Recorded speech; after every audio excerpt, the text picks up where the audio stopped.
어떤 분이 아무리 살펴봐도 주차 공간을 찾을 수가 없었습니다.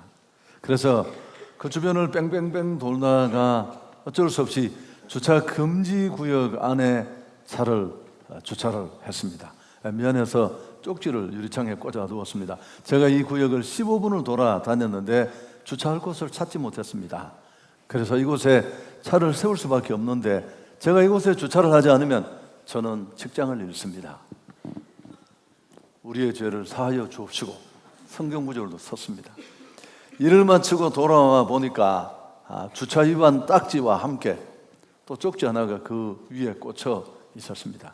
나는 이 구역을 15년째 순찰하고 있습니다. 오늘 당신에게 주차 딱지를 끊지 않으면 내가 직장을 잃습니다. 우리를 시험에 들게 하지 마옵시고. 그렇게 적혀 있었다고 합니다. 여러분, 직장을 잃어버리는 것 큰일이죠. 그런데 우리 예수 믿는 신앙인에게 이것보다 더 큰일이 있습니다. 그건 내 안에 있는 기쁨을 빼앗기는 것입니다. 여러분, 기쁨은 그냥 행복함 정도가 아니라 내가 예수 믿고 있다는 표입니다. 그리고 내 안에 하나님이 계시고 하나님이 일하고 계신다는 깃발과 같은 게 기쁨이에요. 그래서 기쁨이 그만큼 중요한데, 여러분, 이 기쁨의 상징성과 중요성을 우리보다 사단이 더 잘 알고 있어요. 껍데기 신앙만 걸쳐놓고 어떻게든지 이 기쁨을 빼앗아 가려고 가전획책을 다 합니다. 조금만 우리가 부주의하고 관심을 놓으면 별것 아닌 문제에 걸려서 우리는 우리 안에 이 기쁨을 잃어버릴 수 있습니다. 사는 게 너무너무 힘들다고 모두가 말합니다. 경제가 이렇게 어려운 적이 또 있었는가 모르겠습니다. 우리가 기억이 나빠서 그런지는 몰라도, 그러나 이럴 때일수록 더 신앙인은 빵긋빵긋 웃어야 합니다. 뭘 기뻐할 만한 게 있을까 싶을 때 기쁨을 표현할 수 있어야 합니다. 그래야 그들은 우리 안에 있는 소망의 근거를, 그 웃는 이유를 어렴풋이나마 고민하게 될 테니까요. 빌립보서 오늘 말씀을 살피려고 하는데, 빌립보서는 기쁨의 서신이라는 별명이 붙어 있습니다. 기뻐하라, 즐거워하라, 뭐 이런 유사한 표현들이 16회 이상 반복해서 나옵니다.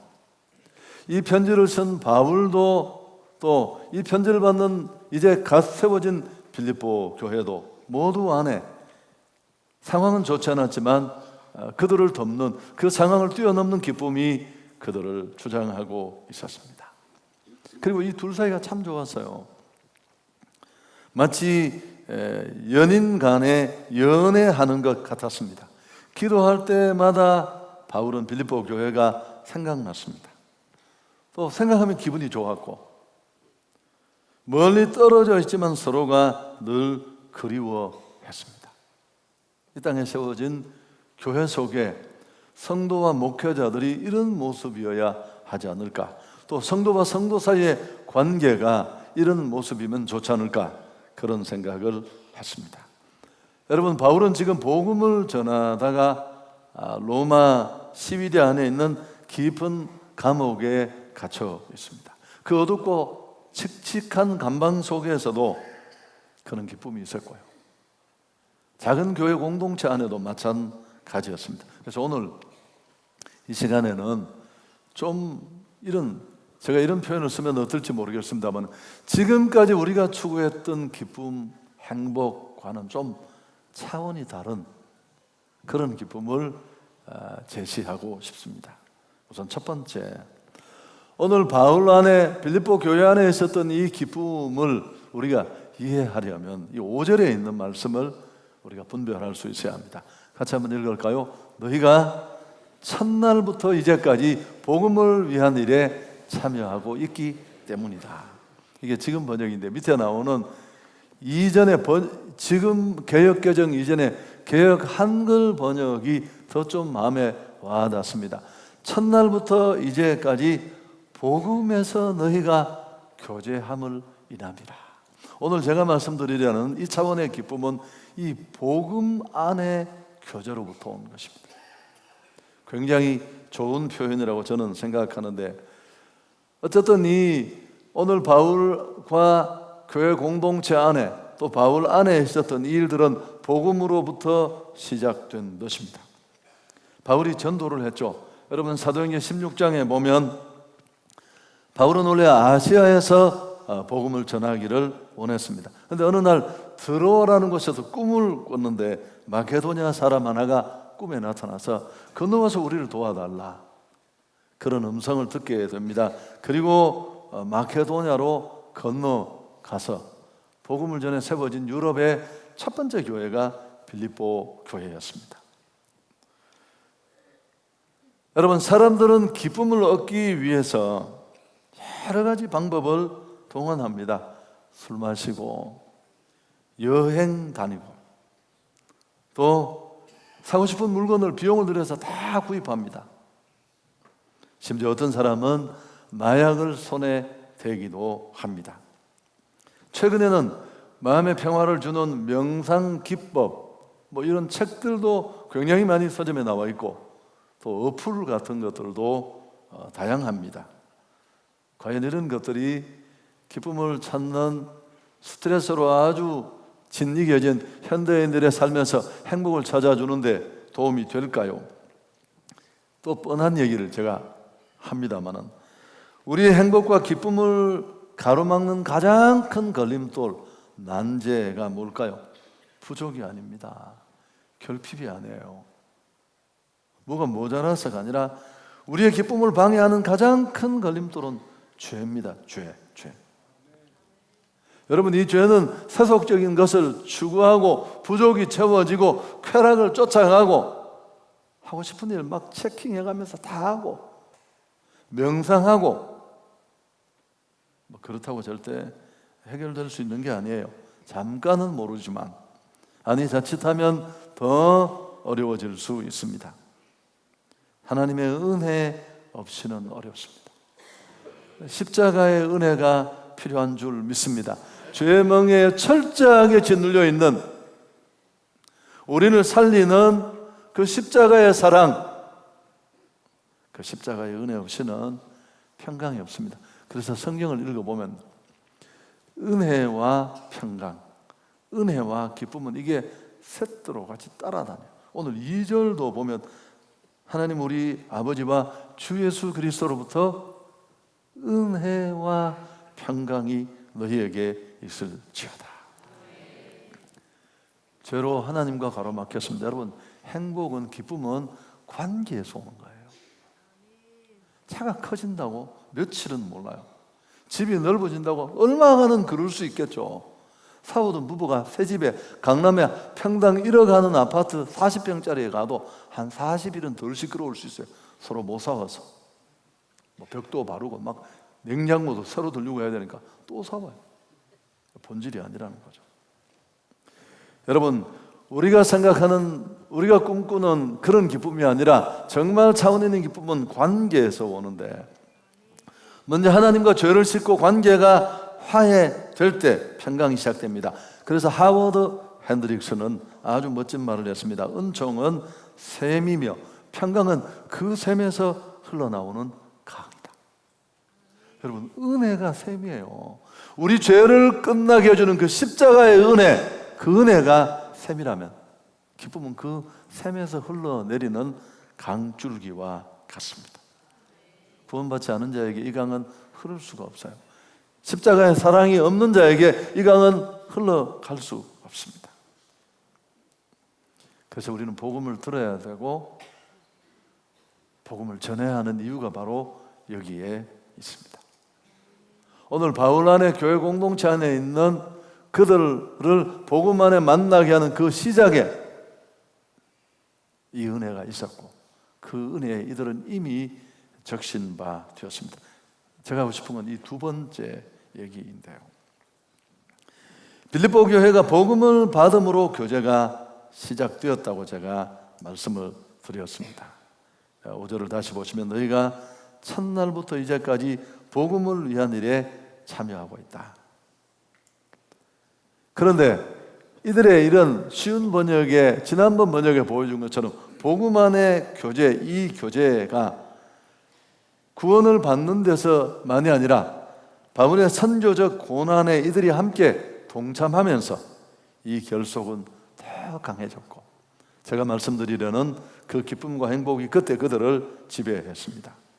바울이 기뻐하고 감사했던 이유를 5절을 중심해서 좀 더 살펴보기를 원하는데요, 이 첫날부터 이제까지 복음에서 너희가 교제함을 인함이라, 이 표현을, 이 구절을 NIV 영어 성경은 바울과 빌립보 성도들 안에 있었던 이 동력, 이 협력, 이 동사를 파트너십이라는 단어로 표현했습니다.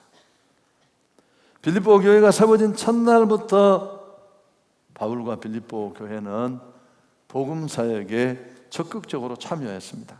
협조하는 자가 아니라 아주 동업자가 되었습니다. 그래서 어떤 영어 번역은 펠로우십이라는 단어로 번역하기도 했습니다. 얼마나 이 둘이 끈끈하게 마지못해 의례적으로 한 게 아니라 복음을 위해 함께 봉사했는지를 잘 보여줍니다. 여러분, 바울이 복음을 전하자마자 그 성에 아주 유력자로 사업을 하던 이 루디아라는 여성이 바로 마음을 열고 기다렸다는 듯이 예수를 믿습니다. 그게 끝이 아니잖아요. 그의 집 전체 시설을 복음 제공처로, 예배 자리로 내어놓습니다. 감옥에서 변화받은 간수는 온 가족을 듣고 데리고 와서 복음을 듣고 주님 품으로 돌아옵니다.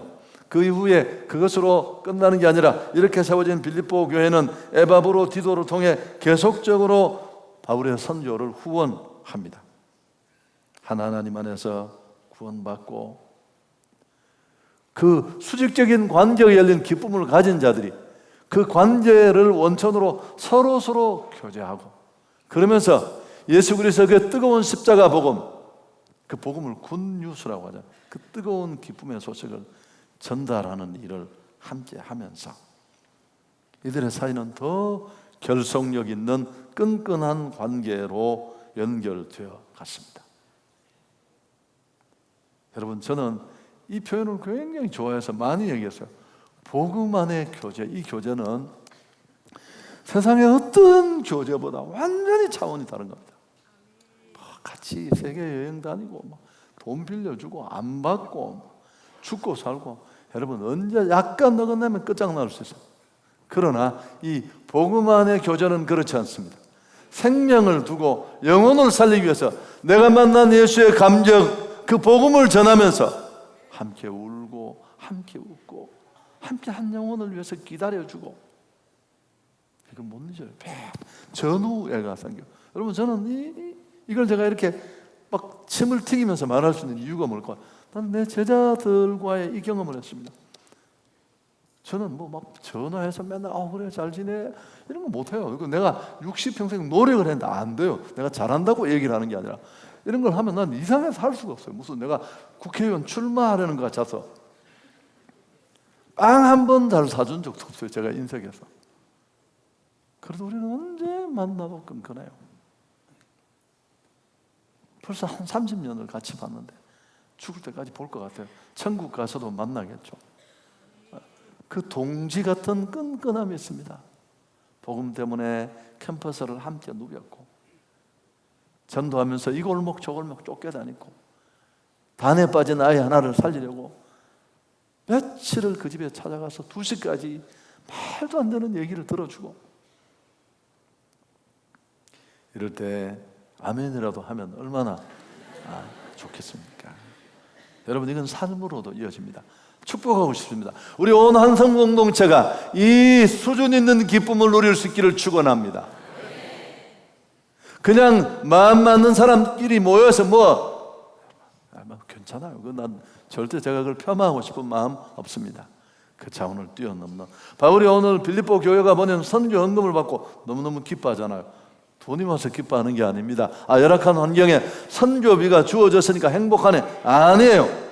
그가 복음을 전한 교회가 이제 그 복음의 교제를 누리는 정도만이 아니라 기꺼이 생명 살리는 이 사역에 기쁨으로 참여하는 것을 보고 너무 감사해서, 그리고 또 하나가 뭘까요? 나만 있는 게 아니네. 나와 함께 이 아픔을 나눌 수 있는 동역자들이 있네. 후원금으로 넉넉해질 형편 때문에 울컥해서 한 말이 아니라 그들이 그 선한 일에 동참한 사실을 기뻐하고 감사합니다. 자, 6절 같이 한번 읽을까요? 너희 안에서 착한 일을 시작하신 이가 그리스도 예수의 날까지 이루실 줄을 우리는 확신하노라. 여러분, 주목할 단어가 있는 표현이 있는데요, 너희 속에 착한 일을 시작하셨다. 바울이 그 때문에 너무너무 기뻐하고 감사해 하는데, 착한 일이 뭘까요? 여러분, 이 착한 일은 막연하게 우리가 쉽게 생각하면 아마 구원이라는 말과 동의어가 아닐까, 그렇게 생각할 수 있습니다. 성경을 읽어보면 그것만이 아닙니다. 하나님께서 빌립보 교회 안에 시작하신 착한 일은 더 정확하게 구체적으로 말하면 그들 사이에 있었던 복음의 동력을 일컫는 말입니다. 이게 하나님께서 그 교회 안에 시작하신 굿 워크가 바로 이 일이에요. 굉장한 표현 아닙니까? 교회 안에 여러 가지 일들이 있습니다. 여러 가지 행사, 각 부서마다 프로그램들이 많잖아요. 여러분, 그 모든 일이 하나님 보시기에 다 굿 워크는 아니에요. 우리끼리는 기분도 괜찮았고, 우리끼리는 따뜻해졌고, 우리끼리는 즐거웠어요. 그러나 그런 일로 그냥 끝날 수 있습니다. 하나님께서 정말 기뻐하시는 일, 이 굿 워크, 좋은 일, 그건 바로 복음을 위해서 동역하는 것입니다. 할렐루야. 여러분, 이런 하나님이 옳게 여기시는 일일 뿐 아니라 정말 내가 이 세상에 금방 조각나고 바닥날 그런 기쁨이 아니라 더 차원 있는 기쁨을 내 가슴에 상황을 뛰어넘어 흔들리지 않게 소유할 수 있는 비결이라는 것 꼭 기억할 수 있기를 바랍니다. 여러분, 7절 이하에도 보면, 오늘 다 설명할 수 없지만, 내가 너희 무리를 위하여 이와 같이 생각하는 것이 마땅하니 이는 너희가 내 마음에 있음이며 나의 매임과 복음을 변명함과 확정하며 너희가 다 나와 함께 은혜에 참여한 자가 되었다. 복음을 변명하고 확정한다는 말 참 좋은 말입니다. 복음이 공격받을 때 예수의 복음만이 하나님의 구원의 진리라는 것, 이 진리 외에는 구원받을 길이 없다는 것, 이걸 설명하고 선포하는 것, 그 일입니다. 그 일을 도왔습니다. 여러분, 이 일은 마치 법정에서 변호사가 하는 일과 비슷합니다. 복음을 변호하고 확정하는 거니까요. 변호사를 사는 데는 돈이 많이 들어요. 그래서 누구는 그렇게 말해요. 이기는 건 변호사만 이긴다고.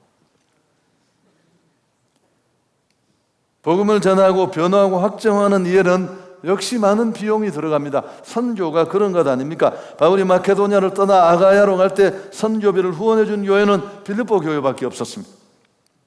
그 후에도 빌립보 교회는 바울의 선교를 계속해서 지원했습니다. 예루살렘의 가난한 거민들을 돕는 일을 주머니를 털어서 했고요. 바울이 로마서 재판을 받을 때 끝까지 도와준 교회도 빌립보 교회밖에 없었습니다. 아예 에바브로 디도를 보냈어요. 여러분, 이 시대에 이 바울이 있었던 감옥은 우리 생각보다는 조금 느슨했습니다. 이런 사람들이 함께 그 울타리 안에 거할 수 있었으니까요. 바울을 이렇게 헌신적으로 그의 선교 사역을 지원한 교회는 여기밖에 없었습니다. 바울은 빌립보 교회도 빚을 졌지만 에바브로 디도에게 많은 사랑의 빚을 졌습니다. 오죽하면 그는 나의 형제여 함께 수고하고 함께 군사된 자라고 에바브로 디도를 향해 고백했습니다. 복음의 변호와 확정을 위해 많은 것으로 힘쓴 교회가 바로 빌립보 교회였습니다. 자, 여러분, 정말 행복하고 싶습니까? 뭘 하면 될까요? 세계에 정말 가고 싶은 곳을 다 마킹해두고 여행하고 돌아보고 글도 올리고 사진도 찍고 괜찮은 일인 것 같습니다. 정말 기쁨이 가득한 그리스도인으로 살기를 꿈꾸십니까? 어떻게 살아야 할까요? 복음을 위해 사는 것입니다. 하나님이 원하시는 이 착한 일, 그 일을 위해 나를 던지는 것입니다. 이게 행복의 비결입니다. 영혼 살리는 것, 그것. 여러분, 제가 목회를 하는 지금 여기까지 오는 동안에 힘은 들었지만 이 일이 저를 행복하게 했습니다. 바울 안에 빌립보 성도 안에 있었던 기쁨 3종 세트, 복음의 기쁨, 복음으로 변화받은 자들의 교제, 더 나아가서 하나님이 기뻐하시는 일을 위해서 복음에 함께 자원이 빈약한데도 던지고 투자하고 함께 헌신하는 이 기쁨이 어우러져 있었습니다. 이 표현은 너무너무 중요한데, 여러분, 편안하다고 행복한 거 아닙니다. 그럼 힘들면 불행한가요? 저는 항상 힘든 자리에 있었지만 한 번도 불행한 적 없었어요. 너무너무 감사했고, 우리 자매 한 분이 있어요. 정확하게 말하면 제 제자라고 할 수 있는데, 몇 주 전부터 여기 한성교회 와서 예배를 드리게 됐어요. 대구 사람인데 거기서 무슨 교육 사업을 하는데, 그래서 내가 왜 서울로 왔습니까? 사업을 넓히려고 하니까 저한테 딱 정색을 하더니만, 목사님, 제가 서울 와서 예배 드리는 이유는 하나입니다. 복음을 위해서입니다. 그런 얘기를 평신도 안 돼 들으니까 가슴이 뜨끔하더라고요. 여러분, 매주 여기를 와서 예배 드리고 사람 데려와서 설명하고, 그게 쉬워요. 얼굴에 피곤이 걸려 있었습니다마는 그의 온 몸에 기쁨이 있었고 행복해 보였습니다. 노후에 뭘 할까? 저를 비롯한 조금은 나이 든 사람, 미래를 미리 준비하는 사람들의 한결같은 고민입니다. 저도 생각해 봤습니다. 뭘 하지? 목회하면서 약간 제가 질리는 것도 있거든요. 그래서 스테이크 덮밥집을 할까? 제가 우리 사역반에게 먹여봤더니 맛있다고 하더라고요. 물론 공치사지만. 그럼 누구는 그럽니다. 목사가 무슨 식당이냐고. 그럼 저는 항변합니다. 내가 뭘 하든 네가 왜 시비냐? 이제 나도 내 마음대로 한번 하고 싶다. 많은 목사님들이 나중에 커피를 배워서 카페를 하겠다는 꿈을 가지고 있습니다. 조심해야 됩니다. 그런 생각을. 카페는 로망이 아니라 노동이다. 엄청 힘듭니다. 콩 볶는 거 간단하지 않습니다. 여러분, 그리고 더 나아가서 그냥 그 일도 어려운데 그걸로 돈을 벌어야 된다 생각하면 죽을 수 있습니다. 가장 행복한 삶의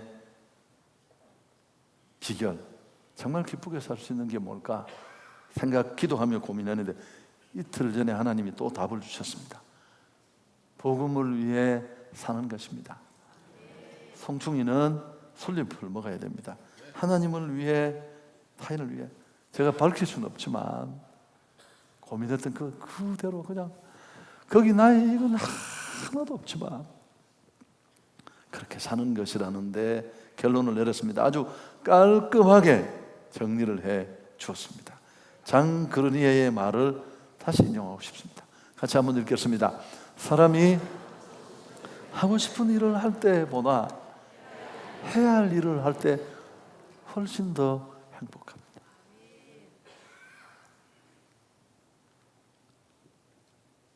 여러분, 우유 받아 먹는 사람보다 건강을 위해서 우유 배달하는 사람이 훨씬 더 건강합니다.